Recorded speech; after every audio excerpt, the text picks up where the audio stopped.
सत्कर्म आप कर रहे हैं, थोड़ा सा अच्छा कार्य आप कर रहे हैं, भगवत भजन आप कर रहे हैं, कीर्तन आप कर रहे हैं, मंत्र जाप आप कर रहे हैं, स्मरण आप कर रहे हैं, नाम जाप यदि आप कर रहे हैं, तो वो लोभ से परित होना चाहिए, बहुत दूर।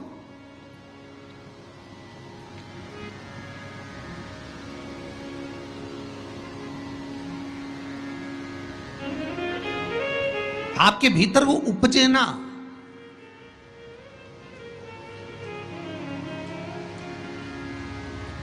फिर चाहे दुनिया के लोग कितना भी कहे ना, वो एक बेल बेचारा किसान का, एक बेल कुएं में गिर गया।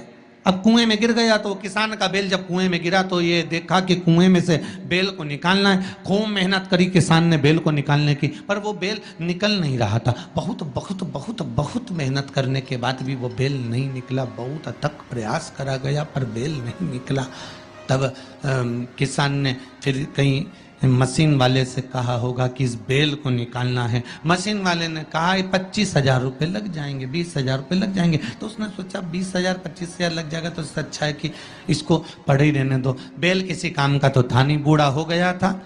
अगर बेल बूढ़ा हो गया है तो इसी कुएं में पड़े रहने दो, मर जाएगा। इसी कुआं भी सूख गया है, इसमें कोई दिक्कत वाली बात नहीं, अपन कचरा पटकते जाएंगे, बेल को वहीं की वहीं दबा देंगे। गाँव के लोगों से कह दिया मेरा बेल कुएं में गिर गया है और ये बूढ़ा हो गया था। एक काम करो, तुम्हारे गांव का जितना भी कचरा है ना, घर वाले वो सब लाकर इसमें डालते जाना। बेल मर जाएगा, धीरे धीरे उस पे मिट्टी डल जाएगी। गांव के लोगों ने कचरा लाकर डालना चालू करा। जैसे जैसे बेल के पास में कचरा पटकना प्रारंभ करा, बेल भी समझदार था। इधर कचरा पटकते तो इधर पांव रखकर खड़ा हो जाता, इधर पटकते तो इधर पांव रखकर खड़ा हो जाता। धीरे धीरे पूरा कुआं भराते चले गया और बेर कचरे पर पांव रखते रखते रखते रखते रखते रखते बाहर।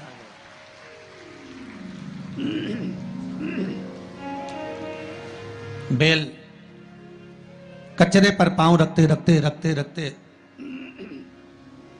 बाहर आ गया, ऊपर आ गया।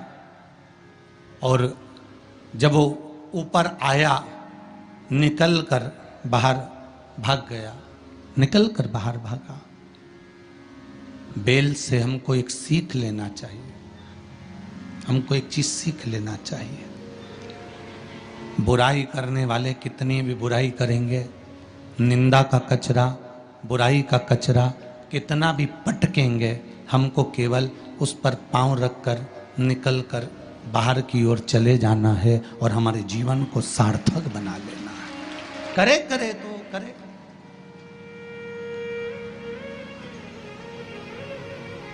अब शब्द कहने वाला कहता रहे, ताने देने वाला देता रहे, गाली देने वाला देता रहे।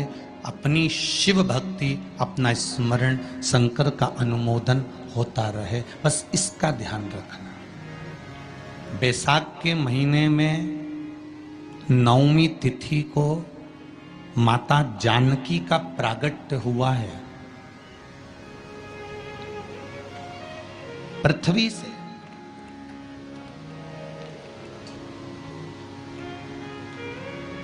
कभी एक विचार करिएगा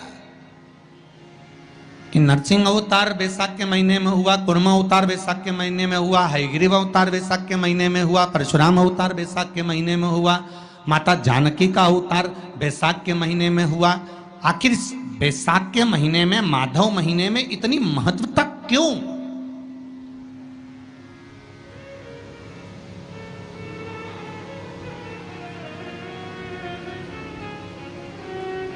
बैसाख के महीने में पड़ने वाली एकादशी, चतुर्थी, प्रदोष,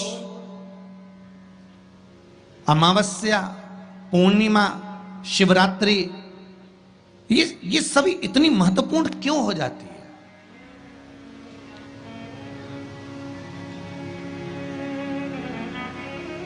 इसकी महत्वता इतनी प्रबल क्यों हो जाती है? किस लिए? क्योंकि बैसाख का जो महीना पड़ता है, सूर्य की संपूर्ण तपन, सूर्य देव अपने पूर्ण तेज के साथ में, पूर्ण तेज के साथ में मृत्यु लोक के निवासियों पर, चाहे जलचर हो, थलचर हो, वायुचर हो, चाहे जो जीव हैं उस पर जब किरण फेंकते हैं तो संसार का जो मनुष्य है उस पर जब ताप पड़ता है तो ताप पड़ने के कारण उसके मुख से भगवान का नाम निकल ही जाता है, स्मरण नाम निकल ही जाता है। जब उसके मुख से भगवान का नाम निकलता है तो वो भगवान की शरणागति खुद ग्रहण कर लेता है स्वयं।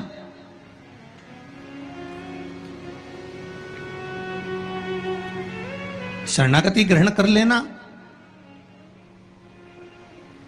बैसाख की पोथी पढ़ते हो आप लोग? आप में से अगर कोई पढ़ता हो बैसाख महीने की पोथी तो उसमें एक वर्णन आता है,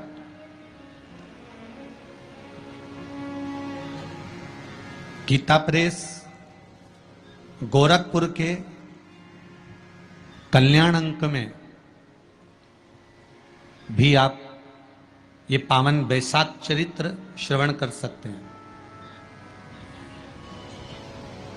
उसमें बैसाख महीने की पोथी में 10वें दिवस की कथा में 10वें अध्याय में एक व्याध और शंख मुनि का चरित्र आता है।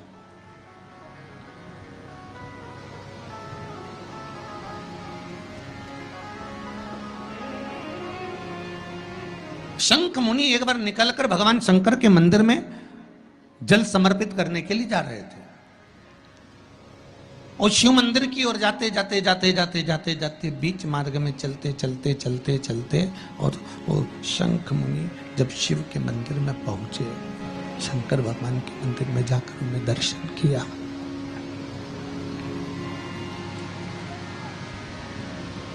जल का पात्र उठाया और वो जल का पात्र उठाकर जब भगवान शिव को समर्पित कर रहे थे तो उसी समय जल का पात्र उठाकर जब शंकर भगवान को समर्पित करा गया और शंख मुनि निकलकर जब बाहर आ रहे थे, आते आते शंख मुनि के मन में एक भाव उत्पन्न हो गया कि जब हम भगवान शिव को कुछ वस्तु समर्पित करते हैं तो उसका फल, उसका पुण्य फल हमें कितने समय में प्राप्त होता है। ये शंख मुनि के मन में एक विचार जागृत हो गया, शंख मुनि के मन में एक भाव जागृत हो गया।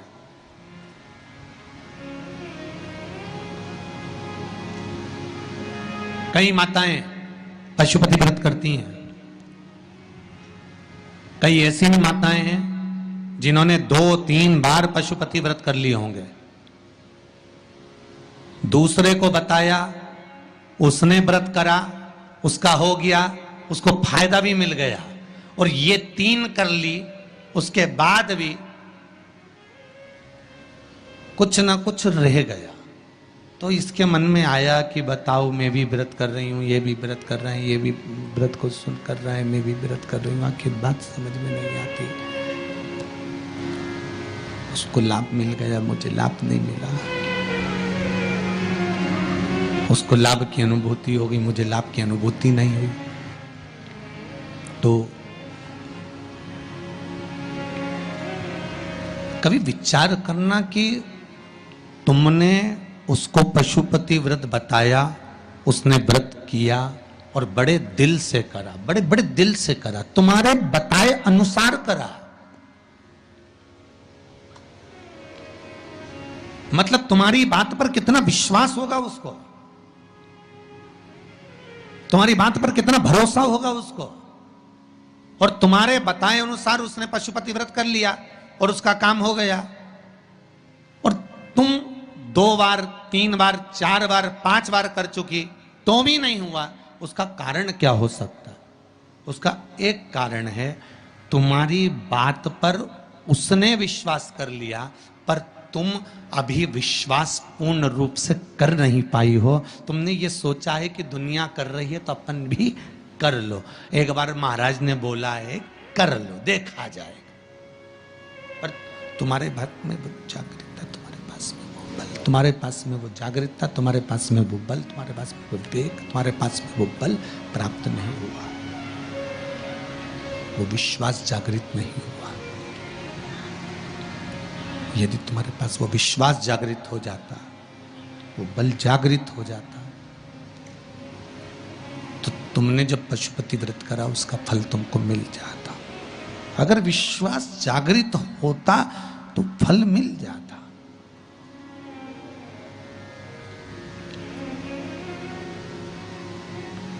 विश्वास जागृत होने पर फल की अनुभूति है।